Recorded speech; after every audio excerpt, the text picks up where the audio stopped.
Bismillah ar-Rahman ar-Rahim, salam alaikum wa rahmatullahi ta'ala wa barakatuhu. Que la paix soit avec vous, où que vous soyez, qui que vous soyez, soyez bénis, soyez heureux et je souhaite de tout mon cœur qu'il y ait un apaisement qui s'installe dans vos cœurs. Le cœur, on est bien entendu que ce n'est pas celui-là. Celui-là, c'est un organe qui donne de l'oxygène à la tête, au cerveau, qui, à son tour, devient le cœur de l'être humain. Le cœur est ici, et non pas ici.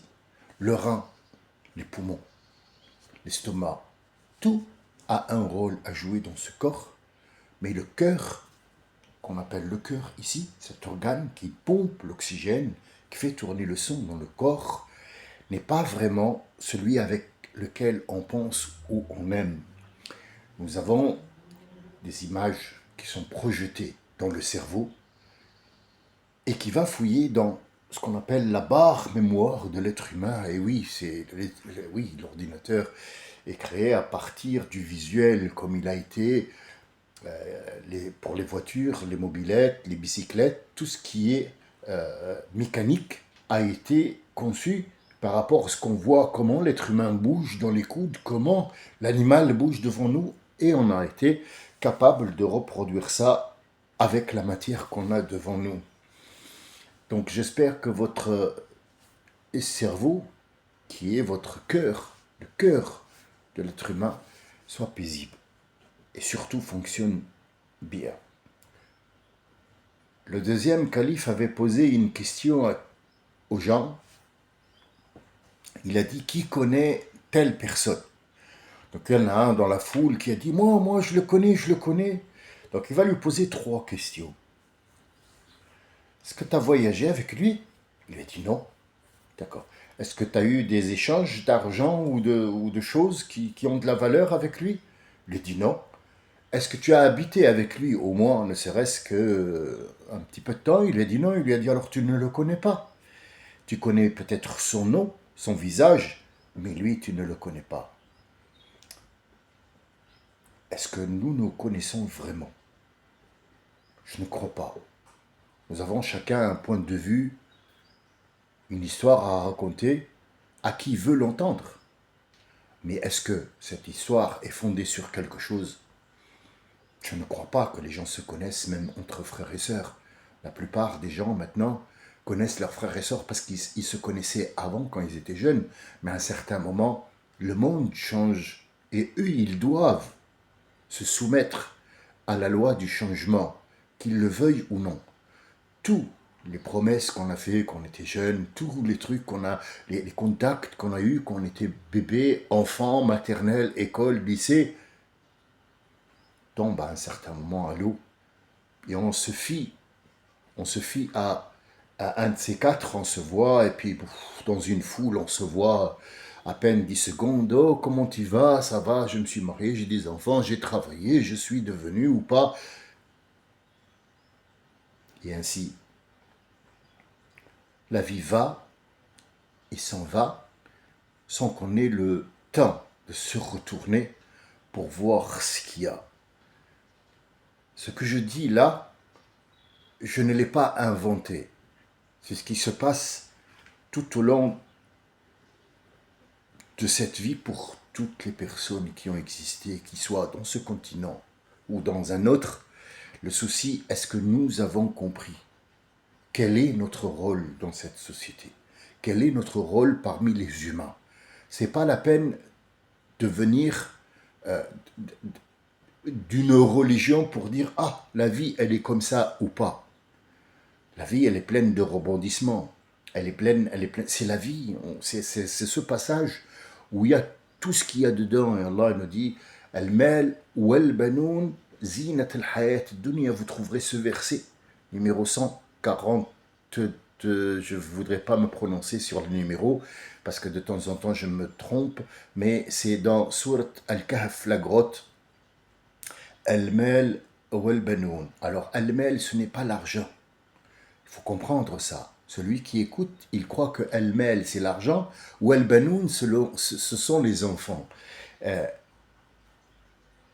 la nomination du mot mel, l'argent, est basée sur un faux. Sur un faux qui a été créé de toutes pièces pour juste nominer la monnaie d'échange. Or, on peut s'échanger des choses. Moi, je suis par exemple, l'Orient, j'ai des olives, des oranges, je sais pas quoi, tata. Alors, la Chine, qu'est-ce que tu as à me proposer? Ben, j'ai te proposer le plastique, l'électronique, les puces, je sais pas quoi, machin. Et toi, machin, qu'est-ce que tu as? Ben, nous, on a, voilà, pâté de maison, saucisson, machin. C'est des échanges.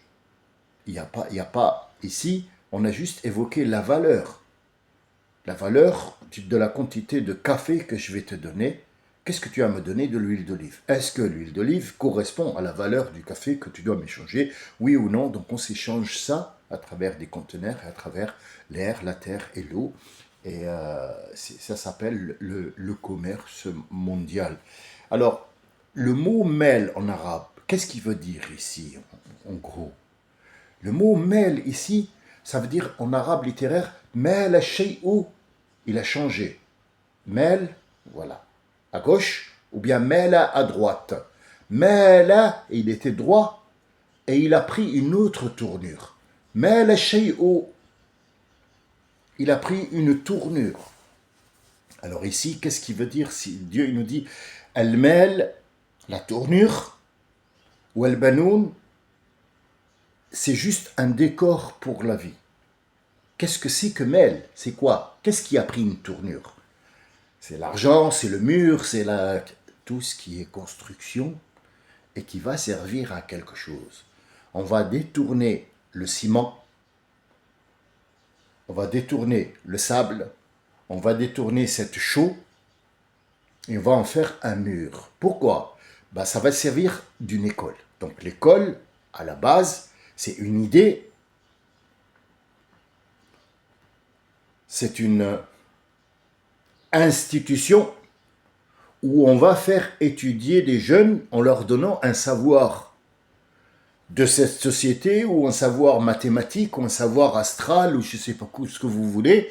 On va leur prendre même la couture, je ne sais pas quoi, mais ça sera dans l'enceinte où il y a des murs. Ces murs-là, ils sont construits à base de tel et tel et tel. Donc en fait, toute construction qui va servir à quelque chose, ça s'appelle mel, parce qu'ils ont une valeur monétaire, ils ont une valeur structurale, ils ont une structure architecturale, et ils ont toutes les structures qui vont avec pour aller dans un sens. Ça peut être une école, ça peut être une église, ça peut être une mosquée, ça peut être un magasin, ça peut être des garages tout simplement, ou alors une bâtisse qui s'appelle banque ou coffre-fort ou bunker. Donc ça va du plus petit au plus grand. Ça s'appelle al-mal ou al-banoun. Al-banoun, ce n'est pas les enfants. Ce n'est pas les enfants al-banoun.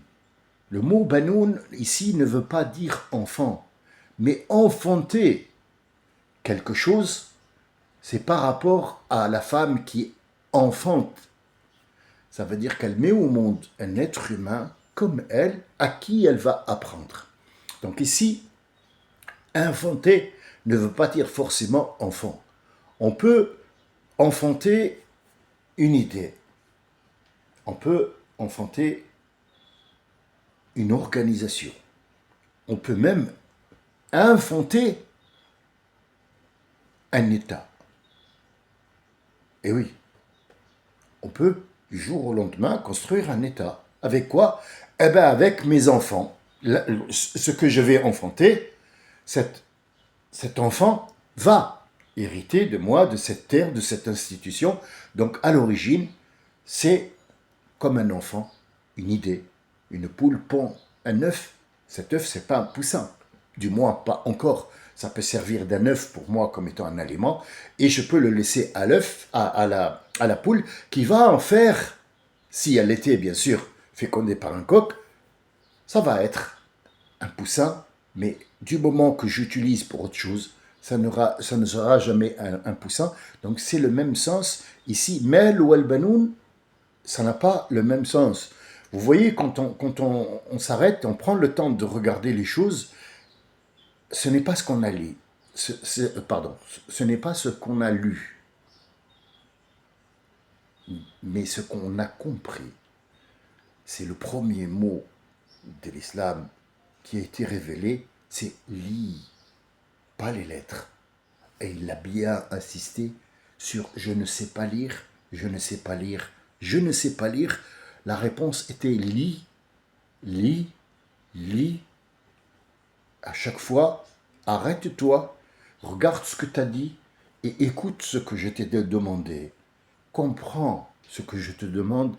C'est pas la vision de la lettre qui est gribouillée sur un truc. Non, c'est où va le sens de ce que tu lis.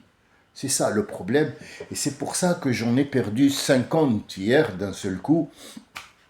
Je le savais et c'était un risque de reprendre Al-Waqi'a, de perdre des abonnés en fait, mais je n'en ai aucun regret, n'est-ce pas? Je vous dis juste que quand je vous dis que je vais perdre, je sais de quoi je parle, nous n'avons pas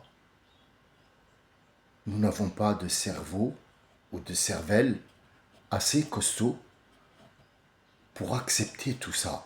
Dès que ça commence à être sérieux et dès qu'il y a un poids à porter ou un effort à faire pour comprendre les choses, on n'est plus là. C'est comme deux amis qui te disent « Ouais, je suis là » et quand c'est vraiment l'heure où il doit être présent à tes côtés, tu ne le trouveras pas parce que dès le début, il n'a pas l'intention d'être là. C'est notre cas aujourd'hui. On a vécu avec des choses qui sont idiotes, des idées idiotes dans le sens où qui va raviver tout le monde. Allez, viens, allez, tu vas faire ça. Ah, mets le truc sur la tête parce que sinon, c'est idiot. C'est complètement idiot. Hier, j'ai entendu à la télé, Strasbourg avait fait des affiches dont et parmi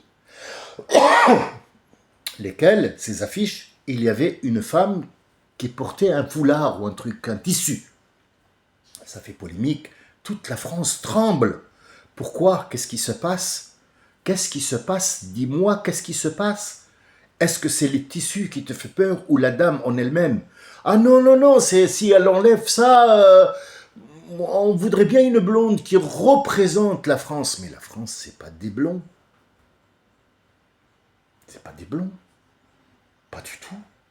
Quand tu vas un petit peu partout en France, dans les villages où il y a ce qu'on appelle le reste des gens qui ont été là, c'est aussi de la... ça a été un brassage entre Italiens, Espagnols, Portugais, tout ça, mais il n'y a pas de blonds. Très rares sont les blonds. Les blonds, ça existe partout. Même en Afrique, il y a des blonds. Nord-Afrique, il y a des blonds. Il y a les beautés du monde. Quand je dis beauté, c'est que c'est des vraies beautés, que ça soit chinoise ou caucasienne ou russe ou un truc. C'est pas que les Russes qui ont les yeux bleus. Non, ça c'est un truc. C'est des gènes qui existent. Ce sont des agents de gènes qui font en sorte que les yeux soient bleus ou pas. Il y a des gens qui sont des Bédouins et qui ont les yeux bleus. Ils n'ont jamais été des Européens. C'est ce problème-là qui cause le souci, c'est que il faut que vous le sachiez. C'est pas le foulard lui-même, non, non. C'est pas la dame, non, non, non. Je vous donne la preuve, c'est que il y a deux partis en Angleterre. Aujourd'hui même, on est le 29, le 30 septembre 2025, sachez qu'il y a deux femmes qui sont surgies de nulle part. En Angleterre, il y en a une qui est noire, de couleur noire, d'Afrique, qui est née au Nigeria et qui a eu ses papiers et qui a continué ses études en Angleterre aujourd'hui. On est le 30 septembre 2025 et qui tient un parti qui est conservateur en Angleterre et qui appelle à arrêter l'immigration.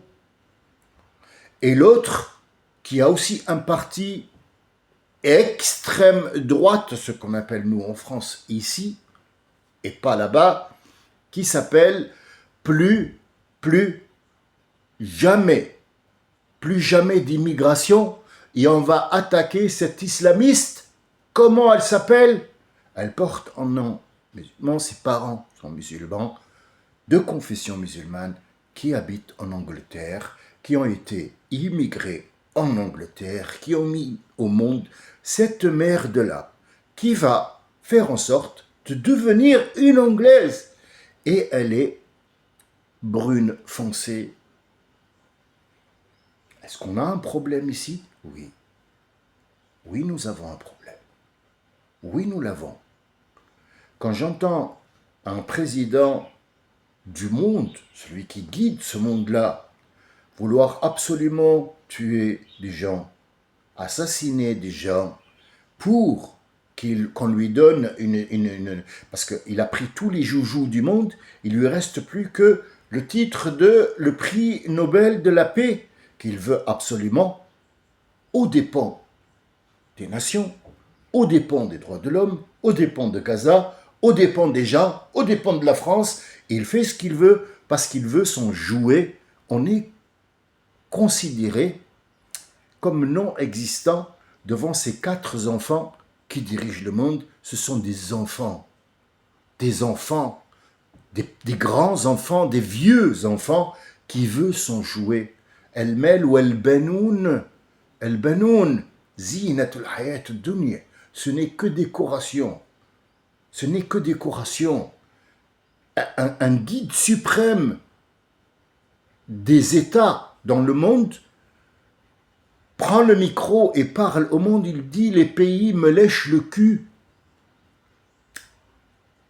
Comment voulez-vous que les États suivent après? Et qu'est-ce qu'ils vont suivre? Quel est le modèle qu'ils vont suivre? Là, je pense que suivre cette personne est plus simple que suivre des recommandations du Coran. C'est pour ça que j'en ai perdu 50 hier. Parce que je parle de choses qui normalement qu'ils doivent écouter, suivre et surtout connaître. Nous savons bien que tout le monde ne veut pas dire « ça y est, on a gagné ». Non, il y aura toujours la moitié du monde, le quart du monde, le tiers-monde. On le sait. Même si tout le monde est au même piédestal, il y aura toujours quelqu'un qui va dire « non, non, non, toi, tu restes en bas parce que moi, je dois être en haut ». C'est la vie, elle est comme ça. Mais au moins qu'on sache, au moins qu'on voit, au moins qu'on comprenne ce qui nous entoure pour pouvoir vivre. La question est, c'est pas « allez, venez ». Je vais vous faire un baptême et comme ça vous devenez des croyants. C'est quoi le mot croyant? Croyant, ça veut dire Christ, croyant Christ, Jésus, Christ. En fait, c'est ce qu'on voit maintenant. Mais même les Juifs, ils n'appellent pas à leur religion. Ils appellent à leur bien. Ils appellent à prendre la totalité. Ils n'appellent jamais à leur religion. Allez, venez rentrer dans Non, non. Non, les Juifs, non, c'est pas aussi simple comme ça. Tu rentres, tu es dans la religion, jamais de la vie. Jamais de la vie. Il y aura des missionnaires juifs qui appellent à venir rentrer en Israël et devenir juifs. Jamais de la vie. Quelques-uns ont percé. Quelques-uns. Bouddha est ouverte, pourquoi? Parce qu'ils n'ont rien. Ils n'ont rien que ça. Ils n'ont que ça. Une robe orange, kung fu, je sais pas quoi, dans l'Himalaya, il est là, bienvenue à tout le monde, de toute façon, il n'y a rien. Celui qui va rester, s'il y en a 100 qui vont venir, il y en a un qui va rester, les 99, ça y est, c'est la fuite, parce qu'il fait froid, parce qu'il n'y a rien, parce que l'été est rude, l'hiver est très rude, qu'est-ce que tu veux qu'il fasse là-bas? C'est pas une croyance qui va rapporter quelque chose. Qu'est-ce qui reste? Les deux socles du monothéisme, l'islam et la chrétienté. L'islam, malheureusement, est parti avec les anciens. Il n'y a plus que le nom qui est resté, et surtout les images. Il n'y a plus cette virilité, il n'y a plus cette présence, il n'y a plus ce mot, il n'y a plus cette honnêteté que l'islam prône. Il n'y a plus rien de tout ça. Il y a la course à la baguette et il reste le christianisme qui est maintenant, ouvrez les églises, allez viens, je te baptise, c'est bon, ça y est, les chrétiens, allez va, dénude de toi, fais partie des gens qui sont nus, ou des nudistes, ou des combattistes, ou des fascistes, ou on s'en fout, mais fais quelque chose qui n'est pas musulman. En fait, c'est là où on veut en venir, et c'est là que commence le danger de la faim. Pas la fin du ventre, mais la fin définitive, the end. This, the vérité que vous devez comprendre et savoir. Dès qu'on commence à être sérieux, il n'y a plus personne. Mais je vais quand même terminer Surat Al-Waqi'ah et peut-être après continuer dans la bêtise avec des sketchs, parce que les gens aiment bien le spectacle en fait. Ils ne sont pas en train de m'écouter ce que je suis en train de dire ou de leur rapporter. Non. Mais par contre, si je devais faire payer cette chaîne comme les autres le font, croyez-moi, j'aurais plus de 5000 ou 6000 abonnés parce que les gens aiment bien qu'on les fasse payer. Les gens aiment bien qu'on les traite comme des moins que rien. Les gens aiment bien payer pour assister à un spectacle, une bagarre, un combat, une guerre. C'est ce qu'on leur a donné à manger. Et dis-moi ce que tu manges, je te dirai qui tu es. Dis-moi qui tu fréquentes, je te dirai qui tu es. Dis-moi ce que tu possèdes, je te dirai qui tu es. Ce sont les 3 bases que le monde a mis en place, qui ne sont pas vraiment des bases, parce qu'ils sont faux, usage de faux, et surtout, laisser les gens dans l'obscurité, et surtout, effacer toute trace du passé, parce que sachez que demain, il sera question d'autre chose. Je vous explique en gros, je sais que j'ai fait chier beaucoup de monde là maintenant, et je vais encore perdre au moins 20, il restera 20 personnes qui m'écoutent, c'est pas grave, c'est déjà mieux que 15, d'accord?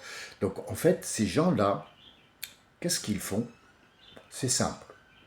Le but, c'est préparer un langage qui va venir à la fin. Nous avons commencé avec un langage en français qui est sophistiqué, en arabe qui est sophistiqué, en indien qui est sophistiqué, en anglais aussi, tout ça. Donc est venu petit à petit, on va effacer, on va mettre un langage urbain pour faciliter les choses aux gens. Or, c'est pas pour faciliter, c'est pour plus faciliter leur gain. C'est le gain qui doit être facilité, ce n'est pas les choses. Donc on va commencer à effacer le français petit à petit. Tous les ans, il y a un mot qui vient s'installer, qui n'est pas français, qui va enlever le français dans l'ancien, jusqu'à arriver à ne plus parler le français à l'ancienne, mais parler un autre français, un autre dialecte, qui soi-disant est le français de l'administration, aussi en arabe. Il n'y a plus d'arabe littéraire, il y a un arabe administratif qui s'est installé à la télé, dans les livres et dans les écoles. On a effacé l'arabe littéraire, on a effacé le français d'origine, on a effacé tous les langages d'origine pour laisser un autre langage s'installer, pour préparer le langage qui va être parlé dans un certain temps, j'espère le plus loin possible de moi, ça sera le langage de l'ordinateur, ça sera le langage du truc artificiel qu'on appelle intelligence. Il n'y a jamais eu d'intelligence artificielle. Sachez-le, l'intelligence, elle a été donnée pour l'être humain et pas pour autre chose. Mais nous, on va l'utiliser pour, encore une fois, descendre les petites têtes qui montent. On va les faire descendre sous l'eau, on va les noyer sous une intelligence supérieure qui est l'intelligence que lui-même a fabriquée et qui lui a dit « Oh mon Dieu, toi l'intelligence que j'ai créée, fais en sorte de me pardonner pour mon arrogance parce que j'ai pas appuyé sur le bouton CTRL-ALT. Allez, en disant, c'est ça le langage, de toute façon, ça sera le langage de l'électronique, ça sera le langage des gens qui vont venir après et qui vont effacer toute trace de civilisation à l'ancienne. Heureusement qu'on a les signes des fins des temps, et sachez que peu importe ce que ces gens-là vont faire, ça n'a aucune incidence sur l'humanité. Aucune, sauf pour ceux qui vont le suivre. Ce monde-là s'appelle Al-Masih ad-Dajjal. Les gens attendent le faux Messie, ils attendent soi-disant la personne qui est attendue dans la fin des temps pour je sais pas quoi. En fait, ils attendent une personne. Mais si on suit bien les écrits, il n'y a pas de personne qui vient. Al-Masih ad-Dajjal, le faux Messie, l'antéchrist, ce n'est pas une personne, c'est une chose que les gens ont fabriquée. Et ça, les gens ne le savent pas. Ne le savent pas du tout. On dit que la Bible a été effacée et que, enfin la Bible, non, les évangiles et la Torah a été effacée parce que. Sachez qu'il n'y a rien qui a été effacé, ni la Torah, ni les évangiles. Ils ne peuvent pas toucher aux paroles de Dieu jamais de la vie, au grand jamais. Mais qu'est-ce qu'il y a eu? On a pris un autre chemin. Et on a construit des édifices qui nous ont fait oublier. Comment ça s'est passé pour les musulmans?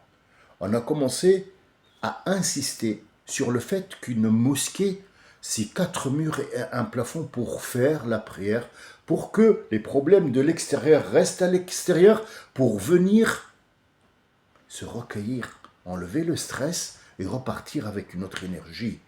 Or, on s'est aperçu qu'ils ont commencé petit à petit à garnir ces mosquées, à faire comme ils ont fait les chrétiens, comme ils ont fait aussi à la synagogue. Ils ont commencé à décorer avec de l'or, avec des cadres, avec je sais pas quoi, avec oui, mais ça c'est une montre qui donne l'heure. Oui, mais pourquoi elle est décorée? Oui, mais c'est c'est la maison de Dieu en fait. C'est comme si Dieu habitait dans la maison et il sortait de son séjour en baignoire. Quelle heure il est? C'est à peu près où on est arrivé maintenant.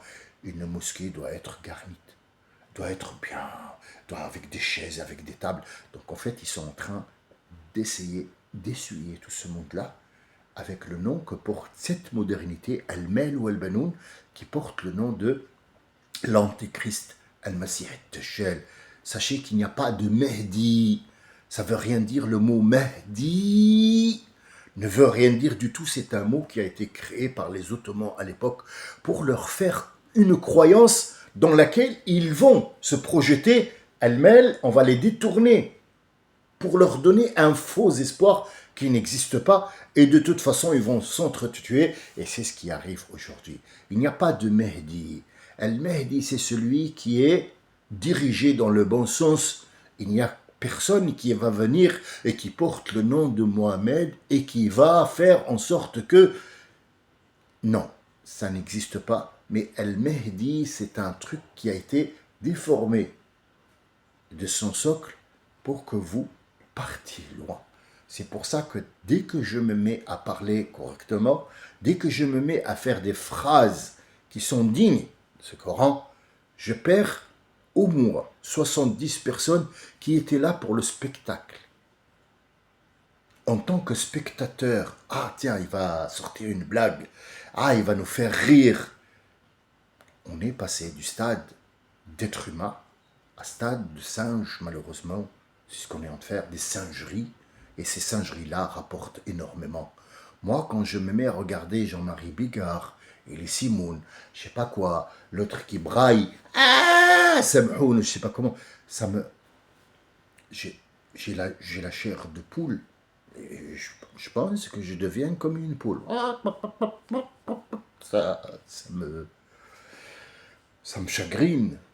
Ça me chagrine de voir qu'il y a une personne qui remplit un stade complet de gens, 3 000, 5 000, 6 000, 7 000, 1 million parfois, pour entendre des gros mots sur scène, parce que ces gens-là, ils payent 50 euros, 70 euros, 150 euros, les places les plus chères, 200 euros devant, pour entendre Elie Semoun dire « Ah merde, ah merde, ah putain merde !» Oui, sachez-le, c'est une vérité. C'est une vérité, mais il faut que cette personne ait une maison, il faut que cette personne ait une voiture, il faut que cette personne puisse exister en tant que merde sur Terre pour que les gens soient satisfaits. Les gens ne seront satisfaits que si tu leur donnes un spectacle, tu leur donnes une chanson où il n'y a rien, c'est que du rythme qui fait danser. Et il n'y a que ça, il n'y aura que ça jusqu'à la fin des temps. Mais moi, je vous dis ça pourquoi ? C'est pour soulager une conscience que j'ai à l'intérieur, tout simplement. Je ne suis pas là pour changer.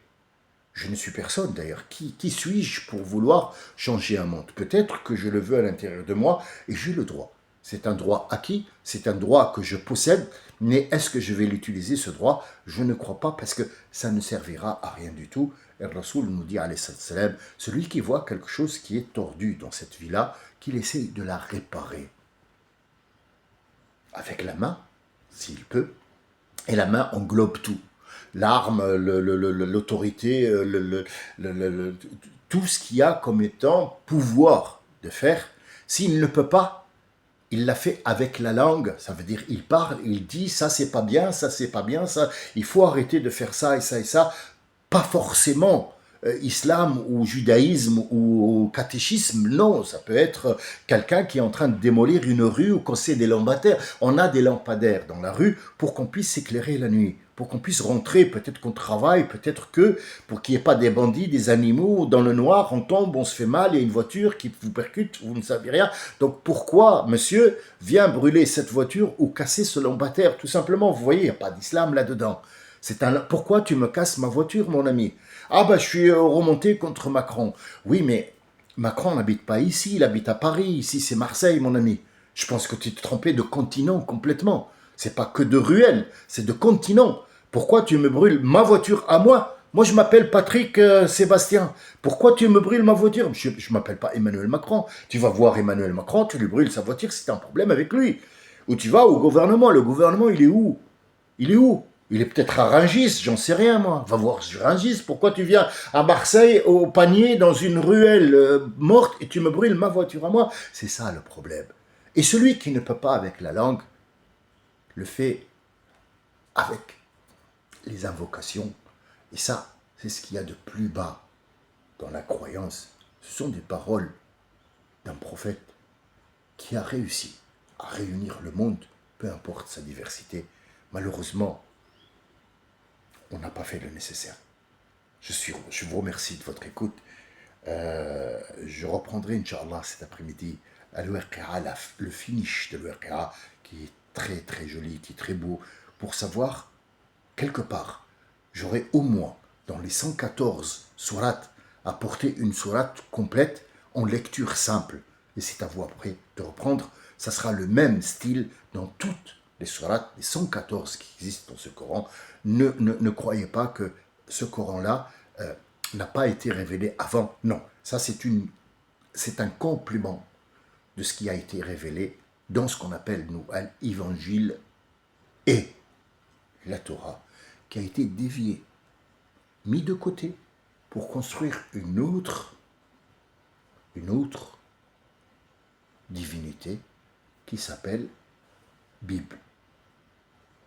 Je vous remercie de votre écoute. Je vous dis peut-être à tout à l'heure, peut-être à demain, peut-être à jamais, j'en sais rien. Demain, si on est là, on nous le dira. Salam alaikum wa rahmatullahi wa barakatuh.